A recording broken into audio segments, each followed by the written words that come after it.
encontramos en Inglaterra, en la ciudad donde nació Thomas Hobbes. Vamos a saber la vida y la obra de Thomas Hobbes, que es lo más importante. Acá estamos con tres investigadores que son los más, pues vienen a mirar la vida y la obra de él. Nos encontramos con Andrés López. Mucho gusto. Bueno, yo voy a hablar de Thomas Hobbes. Thomas Hobbes pertenece al siglo XVII. Él fue el que realizó Leviatán. En esa época se vio un momento de crisis en Inglaterra de política, económica y también social. Thomas Hobbes tuvo que salir de Inglaterra pues debido a las guerras civiles que se encontraron que se llevaban a cabo en Inglaterra, y se fue a vivir a París. Inglaterra vivió un momento en el que el rey Carlos I comenzó a pelear contra el ejército de Cromwell, que fue un general también de Inglaterra, y salió derrotado. Le cortaron la cabeza, y al ver que no salía sangre azul, pues la gente dejó de creer en que el rey era enviado por Dios y pues tenía sangre azul. Bueno, en 1651 se vuelve a Inglaterra, convertida en república, pero bajo el gobierno de Cromwell. Él publica el Leviatán, y que es su obra más célebre, y no habiendo podido recuperar la confianza de los poderosos, pasa por un momento de crisis. Y bueno, entonces el Leviatán que presenta Hobbes es una teoría completa sobre la guerra civil, básicamente debido a los sucesos que ocurrieron en ese momento de la historia. El Leviatán trata sobre el Estado es el Leviatán, y hace ver que el Leviatán, la peor enfermedad del Leviatán son las guerras civiles. También dice que el hombre nace en un estado de naturaleza al cual se le debe respetar la libertad, y en caso de que la libertad del hombre sea vulnerada, nace el estado de guerra civil, que es a lo que el Leviatán tanto le teme.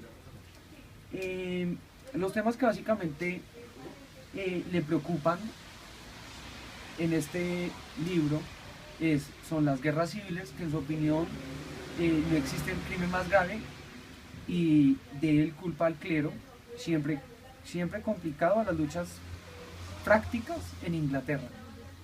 Entonces, para eso se necesita como una necesidad de instaurar la paz. La posibilidad de hacerlo por medios racionales mediante un acuerdo de los ciudadanos. Garante de esa paz y producto del pacto será un Estado creado por la voluntad ciudadana y sosteniendo el derecho fundamental que debe obtener cada ciudadano. Aparte de eso, lo que comenzó con una guerra civil fue que a los ciudadanos se les estaban vulnerando los derechos fundamentales, como el patrimonial, que es el derecho a la propiedad, y a la libertad. También se puede decir que Hobbes es el primer expositor del contrato social. Hobbes explica el origen del Estado, y propone en primer lugar imaginar o recrear las características que tiene el hombre en el estado de naturaleza. La originalidad de Hobbes radica en plantear una visión originaria del hombre que rompe la doctrina aristotélica del sub politikon, a la vez que con la idea clásica y bíblica, según el cual durante los primeros tiempos la humanidad habría vivido una edad de oro, según Hobbes. Para acompañar en esa época, Hobbes estuvo acompañado de varios filósofos también que lo acompañaron, como John Locke, y el contrapeso del poder, que de ahí nace la división de poderes, que es el poder legislativo, el judicial y el poder federativo. También aparece Montesquieu y Rousseau, que son personajes que en esta época también hablan sobre el estado natural del hombre y hacen ciertos aportes a la humanidad.